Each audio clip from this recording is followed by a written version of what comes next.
we are joined by former middleweight champion and one of the best middleweights in the world today, Robert Whittaker. Rob, I mean, we see that montage. You're a guy who made his debut at 21, on the Gold Coast. You and Megan probably passed each other on Broad Beach. I had no idea. now you're a husband, you're a dad, you're a UFC veteran. You got Khamzat Chimaev coming up late June. How has the, 10-week run-up to fight day evolved for you over this time? Oh, mate, night and day. So I think that's like one of the major hurdles a lot of fighters that want any sort of longevity into the sport really struggle to adjust to is just as your career progresses, you're getting older, things change, you get married, you have kids, like your life's not the same. My life isn't the same now at 33 when I was 21, right? So the training and the preparation and the camps, they've all shifted entirely. Not to mention that the opponents change that as well. Well, what has it been like this time around? Because I know when we spoke to you earlier this year after you fought Paulo Costa, you said you wanted to fight more consistently. Generally, you would have, a pretty lengthy layoff. You wanted to fight more this year. Now it's a 4-month turnaround between February and June. How has it been adjusting into camp this time around with not as much time in between? Mate, it's been great. It's been great. Normally, like because of the layoffs and through no fault of my own, I want to just throw that out there. Okay, I've never chosen the lengthy layoff. It just happens. It's the nature of the beast. But the fact that I've been able to get straight back into camp, my body's been healthy. I've retained a lot of fitness and strength and skills from the last camp. I haven't been given that big buffer period to get fat. Resting and eating too much outside of it, it's much better. But the start of this prep is much easier and enjoyable than the last. Well, on deck for you is Khamzat Chimaev, a guy who, to most objective observers, is terrifying in the octagon. Not the first terrifying guy across the octagon that you've shared it with.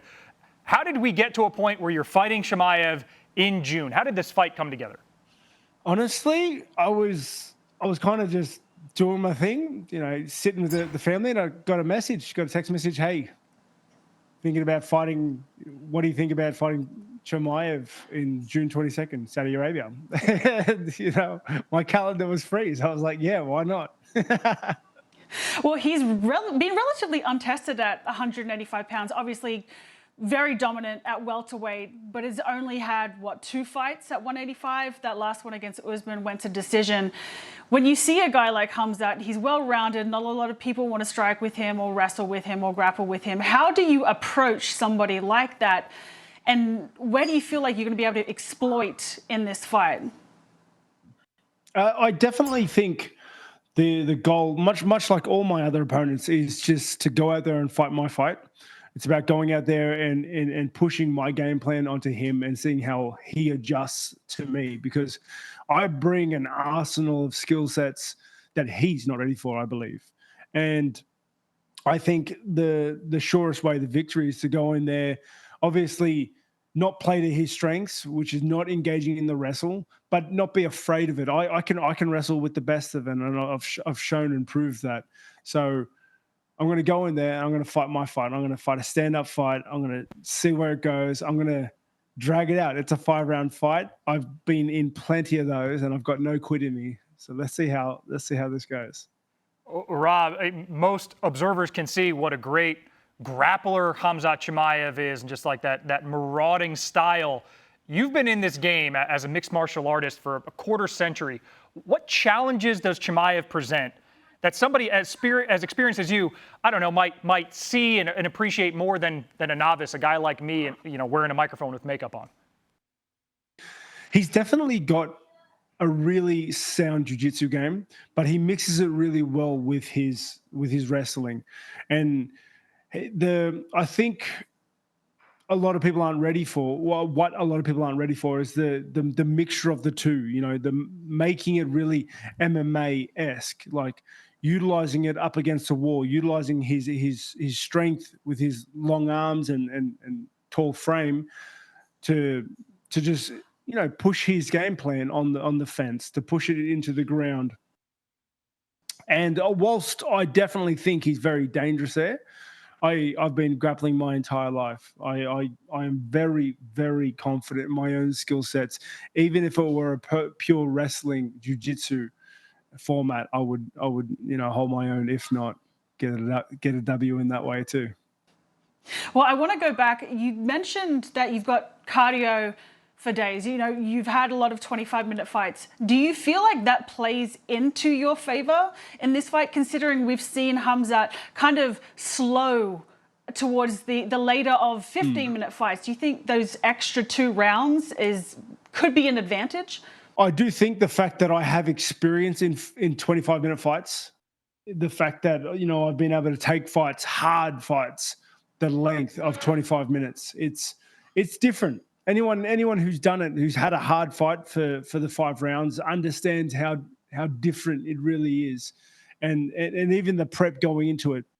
Now, whilst I think I have an advantage in experience, and just tenure being able to do that, I expect him, especially because everyone's saying the same story is being said across the board, is that Khamzat falls off, Khamzat's tired, Khamzat gasses, so we can only assume that he's doing, especially because it's a 5-round fight, this fight, is that we can only assume that he's doing everything in his power to come in, efficiently, pace himself, and he's going to be, good for the entire 25 minutes. So I'm expecting a Khamzat that can go 25, but you would think, just on paper that's an advantage in my side. Rob, I don't want to look past Chimaev. Certainly, he's a significant challenge. His record is what it is for a reason. But with that in mind, we assume it's going to be Israel against Duplessis for the belt, probably Perth in August.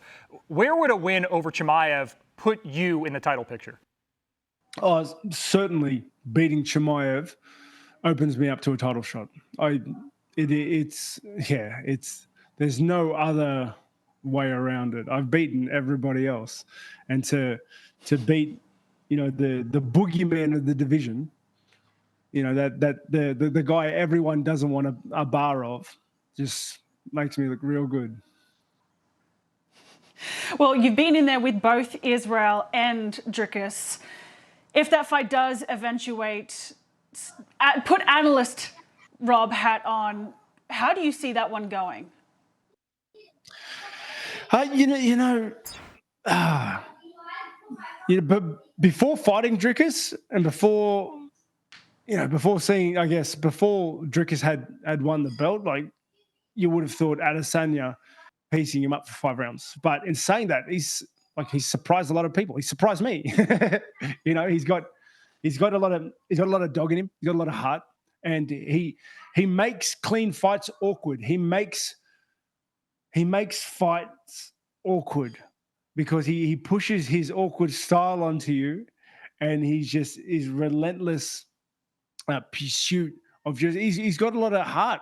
He's got a lot of grit in him, and you saw that in that Strickland fight. He just pushes forward. I can see him making it awkward and making it messy and just making it a bit of a dogfight against Adesanya, which we saw if you push Adesanya with that Strickland fight where he lost the belt. When you push Adesanya like that, it falls heavily in your favor. So I can see that happening, but I can also see Adesanya piecing him up for 5 rounds. So I don't know. Rob, we have an Australian looking to join the elite fraternity of Australian UFC champions this weekend in Rio. Looking back to your path up the middleweight ladder, Rafa Yusapo Natal and Derek Brunson and Jacare and then Yoel Romero. Steve Erceg is reaching up a couple rungs on the ladder, just his, 4th UFC appearance at UFC 301. What's your advice to him to handle that and perform at his best as the stage gets as great as it's ever been for him? Just do you. Don't change anything that you've been doing up until this point, because obviously it is working. The guy has speed run his way into title contention.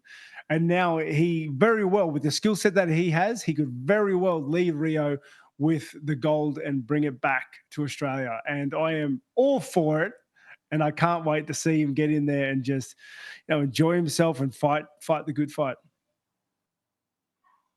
Well, quickly before we let you go, UFC 305 is in Perth. You're fighting in June. It's 2 months later. Could we see a turnaround, maybe at light heavyweight, fighting back in Australia, or would you want to wait that one out? Nah, no way. No way. I got ripped off my family holiday last camp, so I promised everyone after this one we'll do something. So I don't know. Never say never. Things, life's funny like that. But at this right now, all focus is on beating Chimaev and then just spending some time with the family. Well, it's a hell of a challenge, but there's a short list of people in UFC history who are up to it. Robert Whittaker, you are one of them, one of the greatest middleweights of all time, one of the greatest middleweights today. Thank you so much for joining us here on UFC Fight Camp. Thank you so much for having me.